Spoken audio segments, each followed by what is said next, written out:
Jean-Luc d'Auvergne, bonjour. Bonjour. Merci d'être avec nous, Jean-Luc. Vous êtes chef de rubrique à la revue Ciel et Espace, éditée par l'Association française d'astronomie. Cette nuit donc, il était un peu plus d'1h du matin. DART, ça veut dire fléchette en anglais, hein, je le précise. Oui, c'est ça, ouais. Un vaisseau spatial de la NASA a percuté un astéroïde à 11 millions de kilomètres de la Terre. La taille de DART? DART, c'est une toute petite sonde, en fait, elle fait 500 kilos, donc c'est vraiment un engin de taille assez réduite, à peu près 1 mètre de large, quoi, en gros, 1 mètre 20, 1 mètre 30, selon le profil sous lequel on la regarde. Oui, 1,20 m de large, une petite, comment dirais-je, dans l'espace, c'est minuscule, hein, DART. Absolument oui, pour minuscule. une mission spatiale, c'est plutôt dans la famille des petites missions, en effet. Ouais. Petite mission. Donc DART, un vaisseau télécommandé par la NASA qui a été lancé en novembre dernier, je crois. Hein. C'est ça. Donc là aussi, c'est une petite mission. Enfin, dans l'espace, on est habitué souvent à aller loin, donc avec des temps très longs. Et bah là, vous l'avez dit, à 11 millions de kilomètres dans le système solaire, c'est une distance relativement proche. Donc le temps de trajet a été relativement court. Oui, 11 millions de kilomètres relativement proches, 10 mois de voyage pour DART. Et DART avait un objectif, c'est heurter cet astéroïde. DART avait une vitesse de 20 000 km/h à peu près lors de l'impact. C'est ça, ouais, un peu plus, 23 000, mais c'est ça, ouais, donc très très très rapide. Ouais. Alors, quel était l'objectif de DART ? Alors l'objectif, en fait, c'est de voir quelle incidence ça a d'envoyer un projectile très rapidement sur un astéroïde. L'idée, en fait, c'est d'essayer de surveiller les astéroïdes qui peuvent tomber sur Terre, de les repérer le plus tôt possible, et si un jour on doit en dévier un qui nous menace, mais il faut le faire le plus tôt possible. En fait, imaginez que vous êtes à 130 km/h sur autoroute, si vous plantez un poteau à 1 mètre devant votre pare-choc, soudainement, c'est sûr que vous allez rentrer dedans. Par contre, si je le plante 1 km devant votre voiture, il suffira peut-être qu'il y ait un coup de vent de 10 km/h ou de 20 km/h pour dévier la voiture suffisamment pour que vous évitiez le poteau sans faire la moindre action sur le volant. Et donc là, l'idée, c'est ça, en fait, c'est de mettre une pichenette dans des astéroïdes pour changer leur trajectoire si besoin. Sachant qu'aujourd'hui, il n'y a aucun astéroïde connu qui menace la Terre, mais on n'est pas à l'abri de découvrir des objets de taille comparable. En fait, là, c'est un objet de 160 mètres. On les a pas tous découverts, donc demain, on peut très bien découvrir un objet de ce type-là qui menace la Terre. 160 mètres de diamètre. Oui. Bon, cet astéroïde, 160 mètres de diamètre, l'idée donc c'est de dévier l'astéroïde de sa trajectoire. C'est ça, ouais.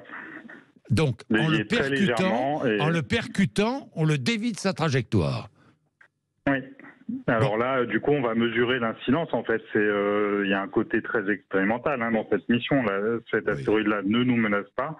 On veut voir justement, en faisant ce genre d'action, quel est l'impact, et on va le mesurer ensuite avec des moyens au sol et d'autres missions spatiales. L'idée, c'est de protéger la Terre, évidemment, de tout astéroïde qui pourrait la percuter.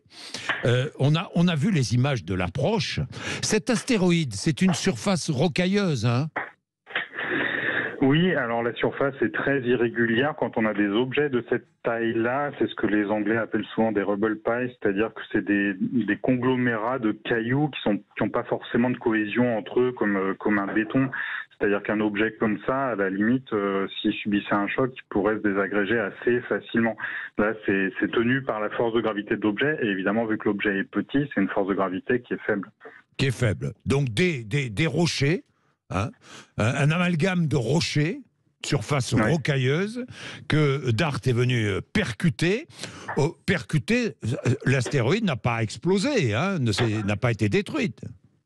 Alors non, il n'a pas été détruit. Par contre, ce qui est spectaculaire, c'est qu'au même moment, il y a des télescopes au sol qui ont observé l'astéroïde, et en fait, le dégagement de poussière était clairement visible depuis le sol, et la luminosité de l'objet a fortement augmenté.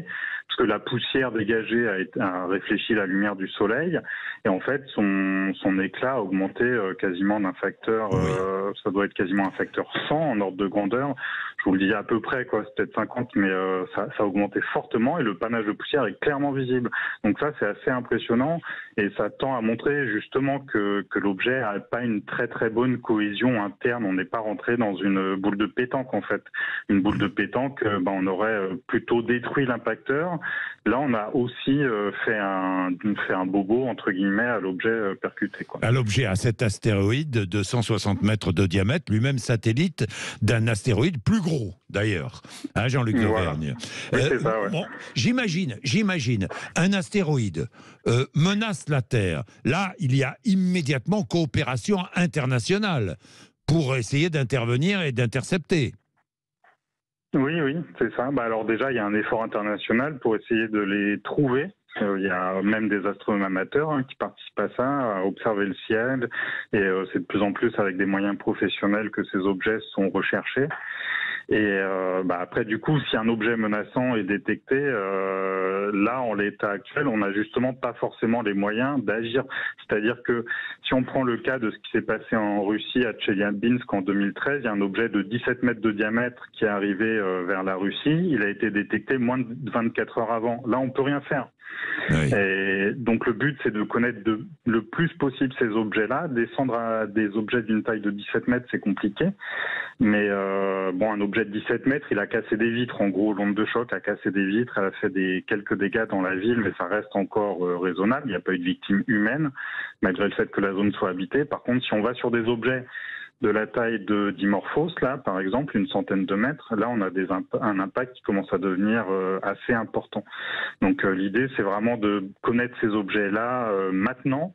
De les repérer voilà, avant de les cibler. Voilà, et de savoir, par exemple, s'il y a un impact qui peut avoir lieu dans 10 ans, dans 20 ans, dans 30 ans, et là, simplement en mettant une petite pichenette, ça suffira peut-être à dévier la trajectoire de l'objet. C'est ce qu'on essaye de voir avec cette mission, en fait. Si notre capacité à mettre des pichenettes est suffisante pour dévier la trajectoire de façon notable ou pas. C'est absolument passionnant, Jean-Luc Dauvergne. Jean-Luc Dauvergne, je vous garde encore 3-4 minutes. On va faire un peu de pub.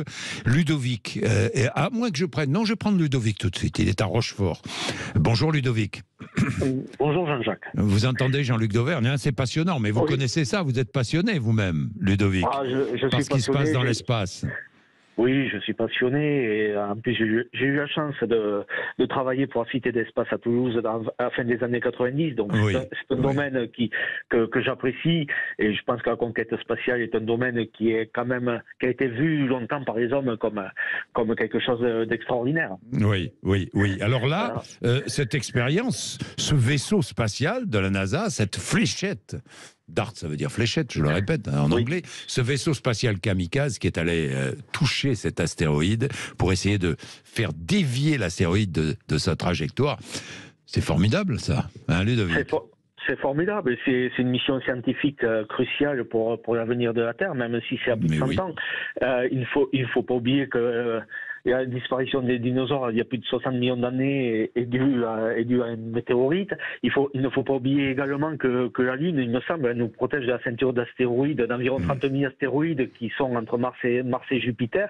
Mais maintenant, avec l'oscillation, je crois, de l'orbite de la Lune, quelles conséquences également sur la ceinture astéroïde. Alors, je pense que après on a aussi en mémoire les films comme Deep Impact, Armageddon, qui sont de la fiction. Et là quelque part, la science rattrape un peu la fiction.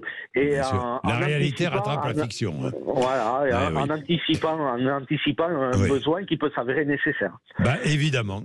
Merci Ludovic. Je sens votre passion à travers vos mots.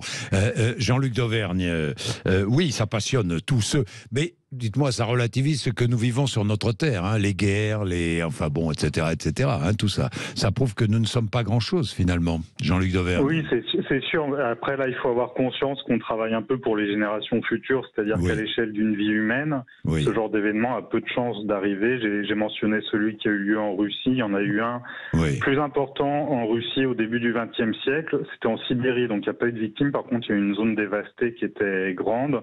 Mais voilà, là, on est en train de travailler à nous protéger d'événements qui peuvent arriver peut-être une fois tous les 100 ans, tous les 1000 ans. Enfin bref, c'est quelque chose qui, à l'échelle d'une vie humaine, a peu de chances d'arriver. Et ensuite, à plus long terme, on va se protéger aussi d'événements, alors sans parler de la disparition des dinosaures, il peut y avoir des impacts qui détruisent un pays, voire un continent. Bien sûr. Merci Jean-Luc d'Auvergne. Merci vraiment d'être avec nous. Je tenais à ce que nous rêvions un petit peu ce matin. Il est 10h44, ça fait du bien. 10h44, vous appelez 0826 300 300. Nous revenons sur Terre et sur Terre, nous allons parler du tabac avec cet auditeur qui est buraliste des Vosges et qui proteste contre l'augmentation du prix du paquet de cigarettes qui va passer à 50 centimes en 2023. À tout de suite sur Sud Radio.